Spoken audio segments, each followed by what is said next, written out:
लूट सको तो लूट लो, ये है भाजपा का शासन। फिर सत्ता चली जाएगी, फिर ना पछताना उद्योगपति। इसलिए जब तक भाजपा है तब तक पूरी छूट है लूटने की जनता को। आप जितना चाहे, जैसे चाहे, जब चाहे, जैसे लूट सके, देश को भी लूटो और जनता को भी लूटो।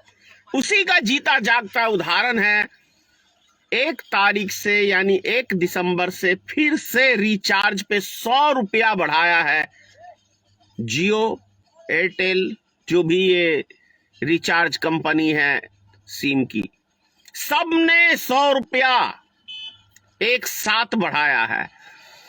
ये वही जियो कंपनी है रिलायंस की, जो 1 साल के लिए सिम मुफ्त, डाटा मुफ्त, फिर भी माला माल। सोचिए कि कोई कंपनी फ्री में सामान बांट रही है और उसके बाद वो माला माल कैसे हो सकती है। उसको लॉस में जाना चाहिए, लेकिन वो माला माल हुई। किसने पैसा दिया उस सिम का? ये सोचने का विषय है। दूसरी चीज, पहले आदत डालो फ्री की, फिर उसके बाद उसका, जैसे कोई नशे की लत किसी को लगाई जाती है ना, वही है रिलायंस कंपनी। जब रिलायंस ने मोबाइल निकाला था, और मोबाइल जब आया था सन 2000 में, आप सबको याद होगा, तब रिलायंस कंपनी ने फ्री में मोबाइल दिया था, पोस्टपेड मोबाइल। आदमी के हाथों में पहुंच गया, उसका बिल किस तरीके से आता था समझ रहे हैं? मैंने भी लिया था 8,000, 10,000, 20,000, 5,000 से तो किसी का नीचे मंथली बिल ही नहीं था। तो इस कदर ये लोग पहले किसी चीज की लत लगाते हैं और उसके बाद फिर जनता को दबा के लूटते हैं। अब सोच लो कि भाजपा का शासन है भैया, कोई मत पूछो, कोई मत टोको। उद्योगपति बेलगाम घोड़े की तरह है, धर धर धर धर धर धर धर धर धर धर, दिन दुगुना रात चौगुना, हजारों गुना लाखों गुना साल में ये कमाते हैं। क्योंकि उदाहरण है, सोच लो अडानी 7 साल में एशिया का नंबर 1 व्यक्ति बन गया, जिसका कोई स्थान ही नहीं था।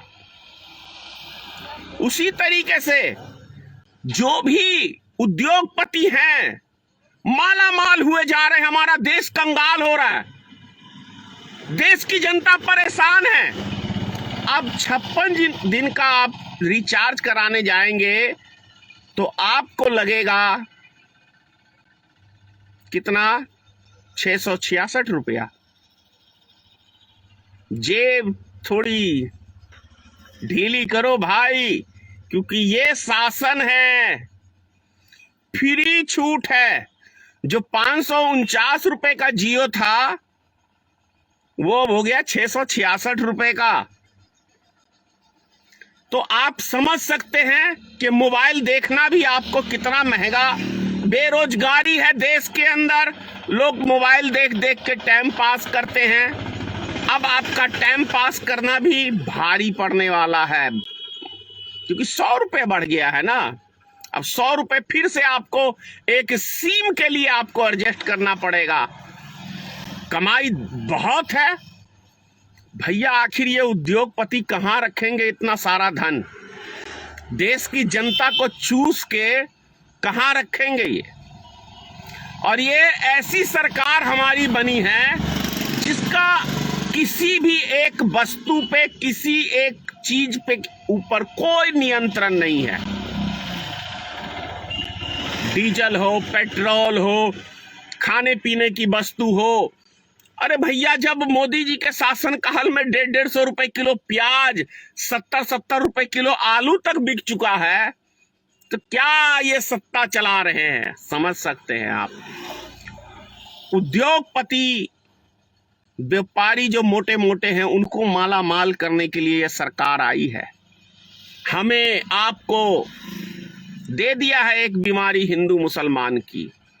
अभी दिल्ली में देखो ना, कल ही, ये परसों की बात है, कुछ व्यक्ति चिल्ला रहे थे हम हिंदू हैं, हम हिंदू हैं, हम हिंदू हैं। अरे भैया, पाकिस्तान में हो क्या, इंग्लैंड में हो क्या, अमेरिका में हो क्या, वहां के देश के ना, वहां की सरकार ने तुमसे सर्टिफिकेट मांगा है क्या? इन मूर्खों को यह भी नहीं पता कि तुम हिंदुस्तान में हो, हिंदू हो। कौन तुमसे सर्टिफिकेट मांग रहा है कि तुम हिंदू हो? ऐसे ऐसे हमारे देश में जाहिल की संख्या है जो हिंदू समाज को कमजोर करने में लगे हुए हैं।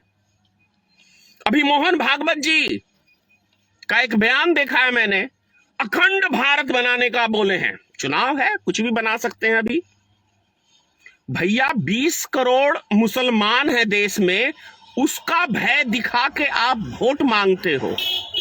और जब पाकिस्तान भारत का हिस्सा बनेगा, बांग्लादेश भारत का हिस्सा बनेगा, ये बनेगा नहीं, मैं एक उदाहरण दे रहा हूं, तब तो आधा आधा हिंदू मुसलमान हो जाएगा।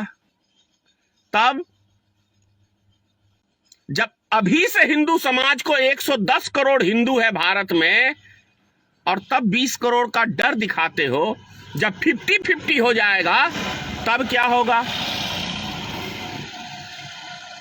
ऐसे ऐसे जाहिल गवार हमारे देश में हैं, ऐसे संगठन वाले हैं जिनको यही नहीं ज्ञान है कि मैं क्या बोल रहा हूं। चौक चौराहे के ऊपर जाके